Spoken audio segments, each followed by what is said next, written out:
Bill Gross is back with us from PIMCO, Bob McTeer, former president of the Dallas Fed, and Bob Dahl, of course, BlackRock VP and Chief Investment Officer of Global Equities. Okay, great to have all of you with us. So let me throw the first question out to you. Bill, I know you were looking to get a definition for what the word extended means for an extended period, and he gave one, a couple of meetings. And I looked at the schedule of meetings, and that gets us at least through August 9th. Then the next meeting is September 20th. So are we now looking for August, September, where that word goes out? And if so, what do you think? Aaron, you took the words out of my mouth. That's exactly the way I read it, too. He did tell us several meetings, although in the past, Fed President Dudley of New York has basically expressed it in terms of 6 months. But, yeah, that's the timeline. First of all, they stop reinvesting principal at some point, and then, based on several meetings forward, they begin to tighten policy in other means and other methods. And so, yes, I wrote down here on my notepad that January of 2012 would be the earliest that they begin to raise interest rates and to stop the extended period of time. So that was a good take, Aaron. Bob McTeer, from your position as seeing the history of the Fed and being a part of it and now seeing a press conference like this happen, did he succeed in providing more transparency, not in saying nothing and not making news, which seems to be what people are grading him an A for, in actually giving us more information and clarity? Yes, I think he did. I think he showed that he knows what he believes, and he knows why he believes what he believes, and he's very comfortable with the details of everything.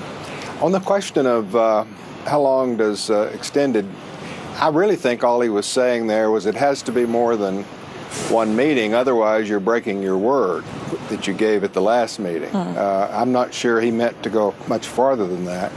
Regarding gold and silver prices, I imagine that gold and silver prices went up today in just about all currencies, so I wouldn't try to isolate that and make it the same as a decline in the dollar.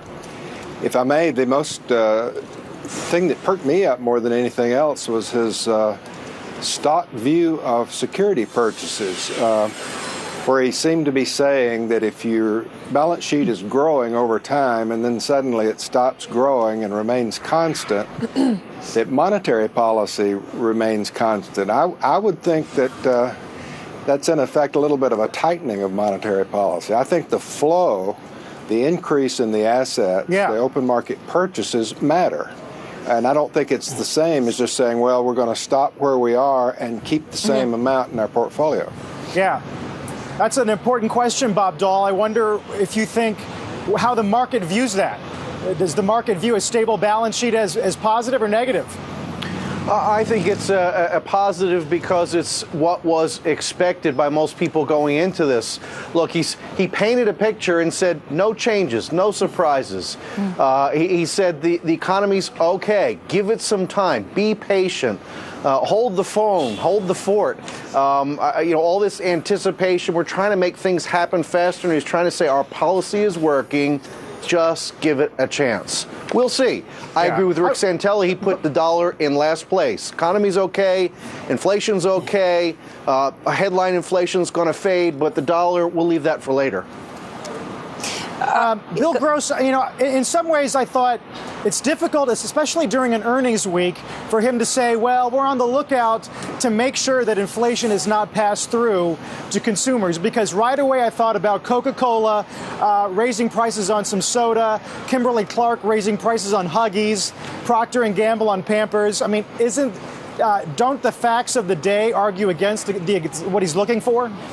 Well, I think they do. I mean, transitory seemed to be his favorite word, Carl, when applied both to growth and inflation. But with regards to inflation, I find it interesting that, headline inflation was upgraded by the Fed by 1% for 2011, and that he emphasized, I think, heavily the expectations component. And it's there where I would disagree with him most vehemently. He dismissed the bond market's expectations of forward inflation for the next 5 to 10 years of 2.7% and didn't really explain the difference between that and their own central forecast of 1.7 to 2.0%. So he's dismissive in terms of what the market and what the Michigan survey are producing, and he's expecting the transitory nature to move back to the mean, so to speak.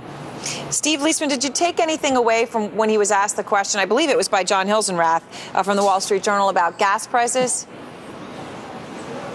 I thought it was very much the explanation that he's given over the past several months, is that it's the impact of demand and supply, and he has said this notion that most of the excess demand or the additional demand has come from emerging market countries. Behind that commentary, though, Aaron, it's worth probably talking about. There's a bit of a back and forth going on, a little battle over currency valuations and central banking policy. What I know the chairman does not want to do is to affirm the currency policies of these emerging market countries. And essentially what he's saying there to these other emerging markets is, if you have an inflation problem, you need to get your policy and your currency, your monetary policy and your currency policy in line with what your inflation problem is. Don't look to me, as in the U.S. Federal Reserve Chairman, to solve your inflation problem. And Steve, I have one other, this is just a question of curiosity, because a lot of people are going to comment on how this went, and whether he was transparent, whether he didn't make any news, whether he did a good job. I'm curious what you would advise them do differently next time, since they're now going to be doing these conferences several times a year. I mean, I guess I know the chairman to be a more personable human being than he had presented himself there. Quite clinical at the outset there. I know he knows a lot of the reporters there. He seemed a little stiff to me from how I know him to be, perhaps off camera. I think that's one thing. But, I think he basically, look, here's the thing. Is there really that much lack of transparency in the Fed's policies?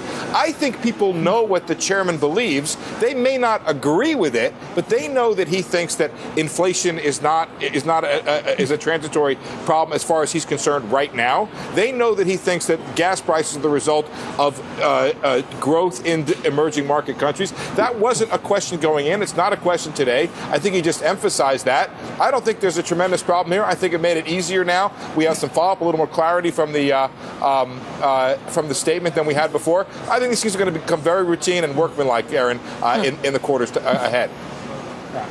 I like the part where he joked about losing a chess match to Ken Rogoff. That was the thing I heard too, the one personal talk about part, economist humor. Yeah.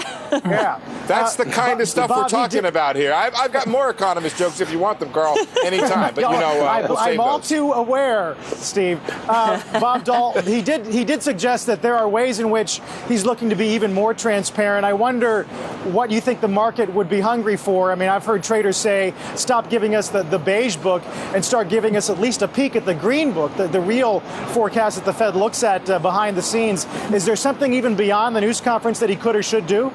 Well, I mean, he's not going to go there, but he could tell us, what he's going to do with the balance sheet over the next 12 months. Now, that's a big issue as well and has a bearing on lots of pieces. I think he will be as analytically contemporaneous as he possibly can be without talking about tomorrow.